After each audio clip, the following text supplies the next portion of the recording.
Ladies and gentlemen, my name is Brendan Plays. Welcome back to more Total Extreme Wrestling for our All Elite Wrestling save here for Dynamite, our last Dynamite before Fight for the Fallen, the pay-per-view right here in July.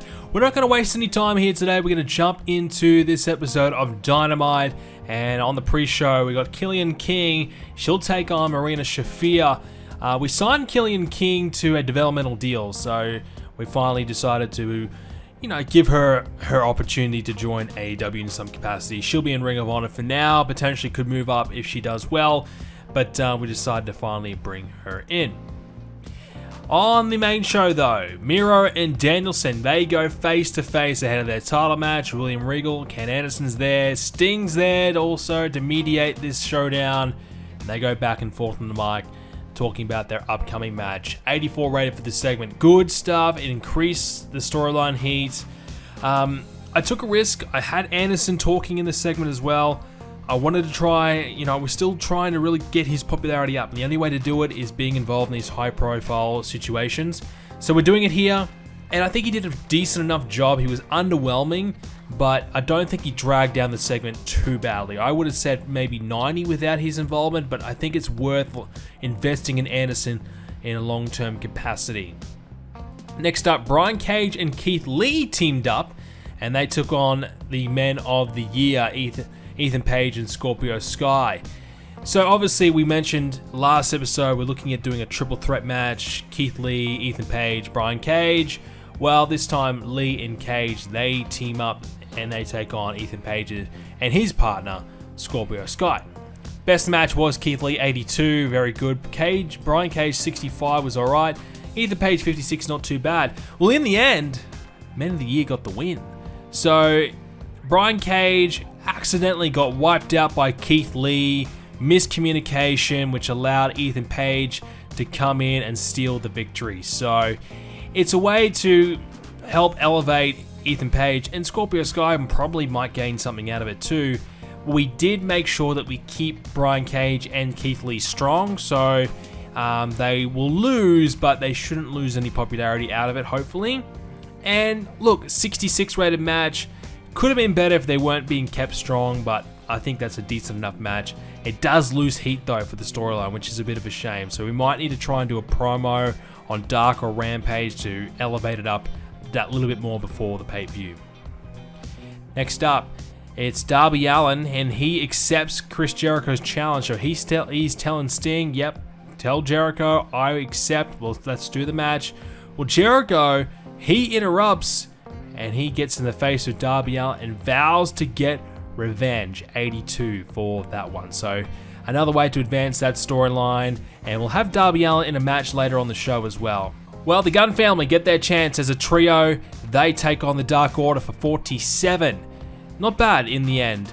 Austin 35, Colton 27, a little low. Billy Gunn needs to be the man to carry this team, and he's not quite doing it, just only performing at 37. Well, they pick up a win over the Dark Order nonetheless, so it's a strong, solid win. And we are going to look to execute some turns as well. And next up, we've got the Guns. They start to beat down the Dark Order. They want to really emphasize this win, but the Natural Pros come out and stop them, but they are attacked by the Guns. So officially going to turn these guys heel. So Billy Gunn turning, Austin Gunn, he'll turn and will change his gimmick too. So his new gimmick is being an ass boy, very good. So that's really good to see as well. So he does the turn and his gimmick is successful. That's a success to me. And Colton Gunn does the turn as well. So all three turning heel, and now we've got ourselves a new heel trio. I think it's good. I'm looking forward to it. I think the Guns have a real potential to move up the card and be a strong heel team for us going forward. I like them. I think they're really good in real life. They've been, it's taken them some time to get there, but I think their progression has been really solid. So let's hope we can try and translate that in our game. They don't have the popularity, but we've got a few guys here that could really help elevate them with the Natural Pros. So that's the plan nonetheless. So 40 for that segment. Madison Rayne, of course, she's in charge of the women's division. She books Thunderstorm versus the Inspiration for the #1 contendership at the pay-per-view 53. So we're going to do that rematch there, the winner will get the shot against Divinity. So kind of forgot that, Divinity, they're the tag team champions. We don't have them in a match on the card, so we are looking to determine number one contenders to build towards that Divinity match. So we don't have a lot of women's tag teams, so we kind of have to stretch out our storylines a little bit more before we run out of them, because we don't only have a certain amount of matches that we can do. Darby Allin takes on Jay Lethal, 80 rated match. That's a surprise. Darby Allin 82, Jay Lethal 66. So we had this as a high spots match, so a bit more of like a high action, chaotic sort of every move, boom, boom, boom, really crazy sort of match, and it definitely delivered. Darby Allin certainly excels in this environment. 80 rated overall for the match. Jericho interfered and actually cost Darby Allin the match, so Jay Lethal steals the victory. So yeah, look, Darby takes a loss here. We are going to probably have Darby beat Jericho again, I reckon, just to really emphasize Darby Allin and his push, try and keep his momentum. But, it's a nice win here for Jay. He gets a little bit lucky in the end, benefiting from Jericho's involvement. So it doesn't really hurt Darby that much. And Jay and Darby have pretty similar popularity, so it's a good guy for him to lose against. Next up, Jade and Athena. They promo in the ring about their upcoming match. So Madison Rayne, she's there as well to mediate and make their match official. 65. So that's a pretty good promo, back and forth. 65 between these two is solid, advancing and gaining storyline heat, so that's a win. Next up, here's a match I'd love to see. Samoa Joe and Lance Archer, one-on-one. Well, in our game, they performed at a 77 rated for their match. Joe, one of the best performances I've seen from him in our save, 75. Lance Archer, 66. Well, we had this as a wild brawl. So, again, two guys who I think can brawl pretty well. I thought this would be the way to go. Looks like it was. Certainly delivered, 77. This is a match that definitely could be a long-term feud, but obviously Joe, he's feuding with the entire group right now, so I thought, Lance Archer's more of probably the third man in the group of the Christian Coalition. You got Andrade, Christian, and Lance. So I figured Samoa Joe, he's obviously the number one guy in the feud that he's in right now, so it's probably best that he kind of beats a lesser tier member of the group ahead of the pay-per-view. So that's why we've done this. Joe gets a great win over Lance Archer, and well, I've got to say, I'm impressed by Joe. This has kind of made me think, okay, maybe we don't give up on Samoa Joe. Maybe he's not as bad as I thought. 75. Maybe I just haven't been putting him in the right sort of match. So there we go. We've actually been able to do something good with Joe. The Acclaimed, they challenge Cabanahausen for, I don't know if it'd be for the pay-per-view, but they're going to challenge him to a match nonetheless. It might be there, it might not be. But 51 for the promo, which is surprisingly really good for them as well. That's a big improvement. So the Acclaimed, they're another team that we badly want to push. They need to get some wins, and they are feuding with a lower tier team, but hopefully by beating this lower tier team, it might help them move up the card a little bit. But nonetheless, 51 for the promo, really good. The Pinnacle, Proud and Powerful, and the Lucha Bros agreed to a ladder match for the championships. MJF is out there as well to kind of speak on behalf of his team, and obviously I figured, we could sneak MJF into this segment and he can be the guy doing a lot of the talking. That will help the segment out a lot more, because there's not a lot of great talkers in this segment. So sneaking MJF in there I thought would be the way to go, and I think it definitely helped. 80 rated in the end, so the storyline gains heat, so good overall conclusion ahead of Fight for the Fallen. So I think this could be the best match of the card. I would be surprised if it's not around the 80 area. I mean, Miro and Danielson will be very tough to beat, but if anyone's going to do it, I think it's going to be this triple threat ladder match. All right, next up, wow. Jon Moxley, Kyle O'Reilly, 87 rated. Holy, I did not expect that. I thought high 70s, yeah, decent, mediocre main event, really did not expect 87. I am stunned. Moxley 85, Kyle O'Reilly 79.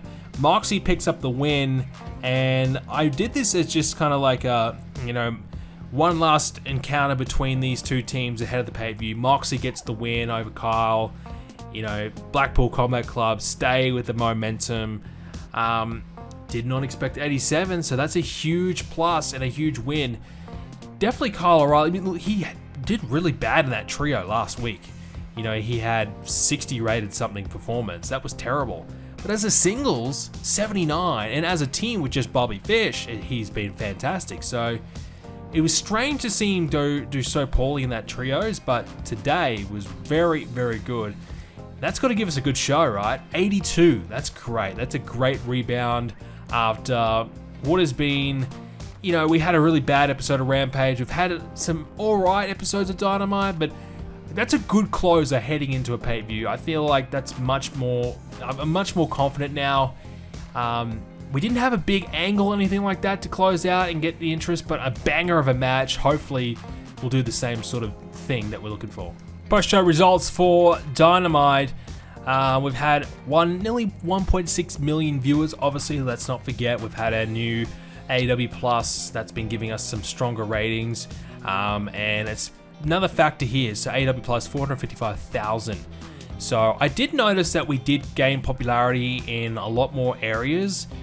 Because of having AEW Plus, we've got enough viewership where we can actually gain popularity in some of these other smaller regions that we're in. We haven't seen any significant change just yet, but that's something to keep an eye on because it might give us the opportunity to really grow internationally, which is exactly what we're trying to do. So that's positive. The other thing that's going on right now is Renee Young. We talked about it last episode. We were trying to sign her.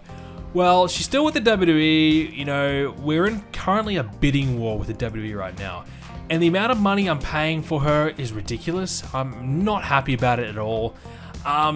She is looking at, I've offered her $17,500 a month. I can't get her on a per show basis.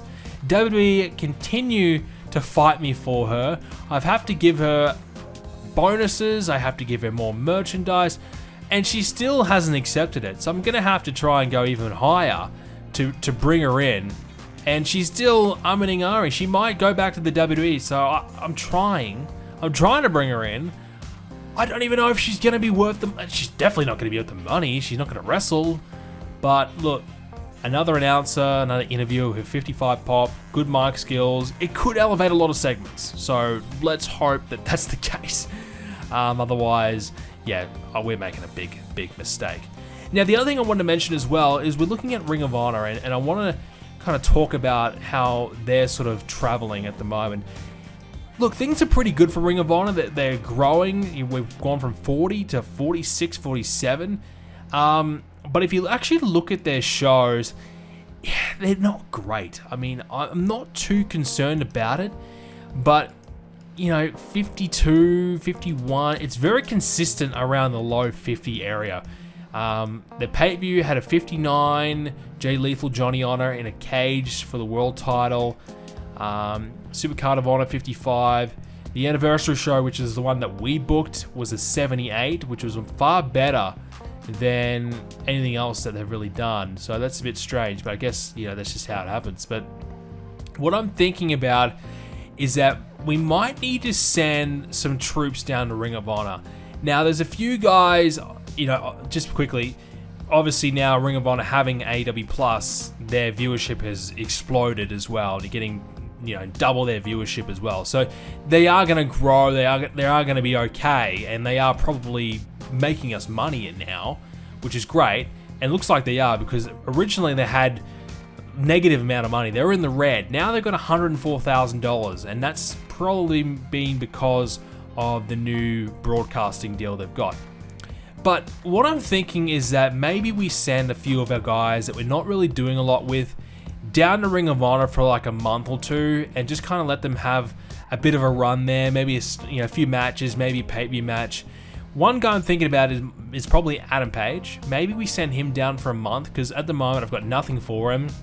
And that way he can stay busy, and that way he can still be contributing to our brand.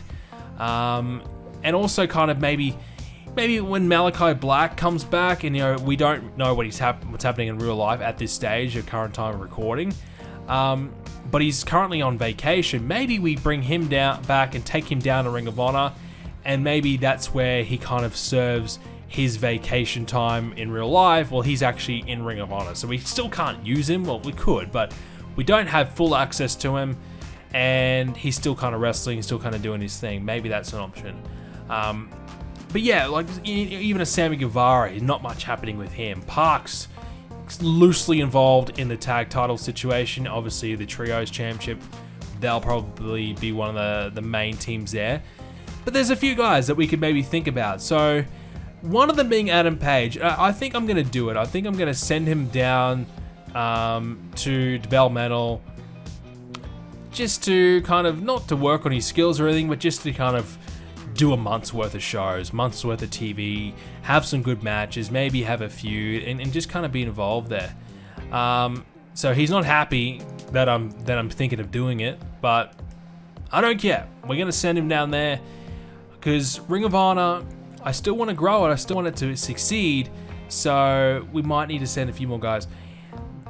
Other people like Brian Cage before this feud was doing nothing, but he's doing something right now. But here's another option. You know, maybe the Hardys, for example, they are doing nothing. Well, wouldn't that help? You know, they could maybe have a bit of a run in Ring of Honor for a bit there. Actually, you know what? I'm going to do that. I'm going to send the Hardys. I don't care. You're going down there. And that might be a way just to kind of, you know, get them involved, help out the Ring of Honor tag division, and, you know, go from there. So we'll keep an eye on that. There are currently going to be a Ring of Honor show on today, so when we advance another day, just before we do Rampage, we can look at the Ring of Honor show and see if it helps the show at all. So just having a quick look at the Ring of Honor show, the Hardys weren't used, but Adam Page was just in a promo for 71, but it did increase the rating from maybe 51, 52 to potentially 54, so a slight increase. We'll keep an eye on it. We'll see if they end up using the Hardys and Adam Page more, and if it works out, well, maybe we can try it with someone else that's kind of out of the mix at the moment. We can send them down and see what happens. Alright, on to this week's edition of Dark. We've got Samoa Joe with a big promo on Christian Cage. Gets plenty of time here, about 8-9 minutes in the ring with Dasha interviewing him. 75 for the promo, good stuff there from Joe. Obviously, promos are Joe's best asset, so we try to show that here. Next up, the Stretching Crew and Thunderstorm tag team match in the women's division. We gave the win to the Thunderstorm team. Toni Storm grabbing the win to get them some momentum heading into the pay-per-view. We also had the Natural Pros with a promo on the Guns, talking about their attack on Dynamite. 58 for that one. Yeah, look, I really would have thought the Natural Pros, their best asset would be promos, but it's been really mediocre. There's nothing special. 58 is one of their better ones, to be fair, so that's a positive, I suppose, but they've been so underwhelming. Sammy Guevara and Ryan Nemeth, 67 rated match. Sammy Guevara performing at 81. Very good. Yeah, solid match, just a win for Sammy. He's not doing a lot at the moment, but we're still trying to get him some wins on the side here on Dark just to keep him doing something and, keep his momentum. Team Taz, they hype up their group. Yeah, look, we've got a nice trio. Starks, Woods, and Nice. It's decent. I think it could be a good enough trio to at least be involved and maybe a few different trio feuds, but whilst we kind of think about what's next for Ricky Starks. Do we really push him as a singles? I think, Starks, he's done the Keith Lee feud, which was obviously really good for him. So it's kind of difficult to say what's next for him. But maybe a trios run for a little bit might not be a bad idea for a while. Colt Cabana and Anthony Bowens went one-on-one. 55 rated match, both guys at 52 apiece. Good stuff. I was surprised that this is 55. I would have thought maybe low 40s, so much better than I thought. In the end, Colt Cabana grabbed the win over Anthony Bowens. Stealing the win, basically cheating his way to a win. The Acclaimed, they're trying to cheat their way to a win, so Colt Cabana give them a taste of their own medicine sort of thing. So, long term, it will be Acclaimed grabbing the win over Cabanahausen, so at least giving Cabanahausen some sort of win before they ultimately do lose, and probably lose a rematch if we do it. So 55. Butcher and Blade promo and Flying High for 39. Butcher and Blade would definitely benefit from a manager, especially now we're giving them a bit of a push. Anderson probably would have been a decent option for them, probably too good for them.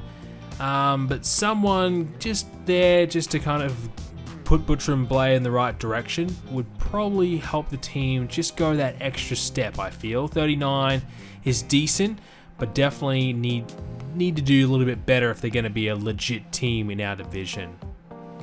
W. Morrissey grabs a win over Griff Garrison, about 4-minute match. Morrissey 53, that's better. 38 rated match. Yeah, look, squash match, did the job, not too bad. Morrissey still deciding whether we're going to continue his push, but yeah, look, decent, not too bad. Divinity comment on the women's #1 contendership match, 52 rated for the promo. Mercedes Martinez, we need to try and fix her gimmick, so she's got a bad gimmick, and her new one, she's a bit of veteran and will be very good. So that's positive. That's a good change in the right direction for Mercedes. And our main event was Orange Cassidy and Bobby Fish, 71 rated. Bobby Fish 67, Cassidy 69. Well, Bobby Fish very close to having his contract expire, so we wanted to have him take another loss on his way out. Cassidy very close to Bobby Fish's popularity, so I figured he'd be a good choice to lower Fish's popularity a little bit without impacting the upcoming Trios Championship match. And if Cassidy gets this win, well, now all of a sudden that elevates the best friends. That gives them a bit more of a reason to be in the mix for the championship. So that's ultimately the plan there. 71 for the match, 66 for the show. Now on to this week's Rampage. Jamie Hayter and Diamante on the pre-show. Jamie Hayter scores the win, 43 rated. And we kick off the main show. Keith Lee, Brian Cage arguing over their loss on Dynamite, while Ethan Page comes out and taunting both of them. 68. I thought this would do a little bit better. We took a risk having Brian Cage and Ethan Page talking in this one. But maybe this triple threat match just isn't going to be as good as we hoped. But hey, maybe the match is going to be good, but the promos leading in, not so great. So 68 is good nonetheless. Alright, we had the third and final match of some sort of way between Proud and Powerful and the Lucha Brothers. 85 rated match. Wow. So far they've had a 1 win apiece series. So this is the third match between these two teams. And the Lucha Bros scored the win. I thought it was probably best the Lucha Bros win. I think there's going to be more plans for them going forward, especially with Park. Death Triangle's probably our best trio apart from the Blackpool Combat Club. So we have to keep them strong. So yeah, look, great win for them. Great match. That's going to help everyone. Ray Phoenix, 90 rated performance. Penta 87. Ortiz 79. Santana 72. So we need to change Santana's gimmick because it's not suited to being a babyface. And great, so that's a good change for him. So that should help his performance at the pay-per-view. So that could be a reason why it's quite significantly lower compared to Ortiz. But yeah, great match, 85. We've had some good matches so far this episode. Chris Jericho guarantees that he's going to beat Darby Allin at Fight for the Fallen, 86 for the promo. Yeah, trying to utilize Jericho here to really hype up the match, keeping him mainly being the guy doing all the talking. And Darby Allin will just keep him in the ring. His best asset is performing in the ring, whereas Jericho's best asset's on the mic. So it kind of works both ways. So 86 for that one. Women's match, Cassie Lee, Thunder Rosa. So they haven't had a one-on-one match yet, so I figured we may as well go ahead and do it. Eye Candy match, Cassie Lee's the #1 at the Eye Candy. 76 from her, Thunder Rosa 57, and Cassie Lee scored the win. So I figured because the Inspiration have had a few losses as of late, we'd give them something here. We'd give them the win over Thunder Rosa. Probably at the pay-per-view though, I think the Inspiration will lose. So yeah, strong match here. 68 for the women is always really good. Adam Cole's next up. He has a promo and he comments on his team's recent struggles against the Blackpool Combat Club and hypes up his match with Claudio coming up in the main event. 86 for this one. Yeah, so the Blackpool Combat Club got the better of the Undisputed Elite just recently on Dynamite, and they've had the better of them recently as well in, when we saw Claudio and Moxley beat Red Dragon. So Adam Cole just kind of saying, hey, look, we've had some losses, but we're going to regroup. When we're all together as a trio, we're going to win. We're confident in that. So 86 for that one. And my goodness, what about this main event? Adam Cole, Claudio Castagnoli, 89 rated match. Holy, this is going to be the best Rampage. This could be the biggest, the best show we've done. Wow, 89 rated for this one. Adam Cole beats Claudio. Kyle O'Reilly helps Adam Cole score the win, so protects Claudio a little bit. But man, should this have been a pay-per-view match? Probably. Should this have been a pay-per-view feud? Yeah. Wow, 89 is sensational. Really is. Reason why we've done it, because I don't know when we'll ever do this match again, because, you know, soon Claudio will be a Trios champion. Adam Cole, well, he'll probably go back to being a singles competitor, and I think Adam Cole, Bryan Danielson could be definitely on the cards going forward, if not Adam Cole and someone else in a singles feud. So yeah, I just didn't know when we'd get back to this match, if ever, so I thought, well, we might as well do it now. They're in a feud, it makes sense, let's do it. 89 rated for the match, unbelievable. I mean, this rating for Rampage is going to be huge, right? 82, okay, so just the women's match brought it down enough. So I was worried about that, because I did not expect the Lucha Bros Power and Powerful to be 85. I thought maybe 78, 79. And I thought Adam Cole, Claudio, maybe 82, 83 at best. Adam Cole carries it enough. But to get those ratings is insane. So, I mean, honestly, I don't care. That's an awesome show. That's two classic matches on the one show is great. All right, let's check in on the Rampage rating. 1.4 million. Much better than last week's show, which was 70 rated. So, yeah. Checking in now to see the best matches so far of the series. The best one is still Danielson and Matt Jackson, 96 rated. We've had a couple of 90s as well, including Kenny and Cody, Kenny and Danielson. So Adam Cole and Claudio, the fourth best match in the series. Now, of course, let's not forget, that does not include the matches that we did before we had to reset the save back in February. So not all the matches so far, but since, you know, in the last 5 months of in-game time, that's the best matches so far. But I tell you what, I was a little worried that the build towards Fight for the Fallen wouldn't be that great, but I think we've done a pretty good job with a couple of great matches, especially the Trios Championship. 89 heat now for this. So this match could be the sleeper. This could be the banger that we were hoping for. So fingers crossed. Miro and Danielson's a little low, just 80, so that's declined a bit. So there's some concern there. Lucha Bros, though, with Proud and Powerful, been able to elevate this triple threat tag team match to an 85 heat, which is awesome. So I've gone from being a little bit concerned to I'm feeling pretty good. I think there's 3 matches on this card that will deliver around 80 plus. And the rest, well, it'll just make up the rest of the show. It doesn't really matter all that much. So Fight for the Fallen's coming up next, ladies and gentlemen. Thank you so much for watching this edition of Total Extreme Wrestling. Don't miss the next one. It is going to be Fight for the Fallen. I can't wait. Let's hope it does deliver. Thanks, guys. See you next time.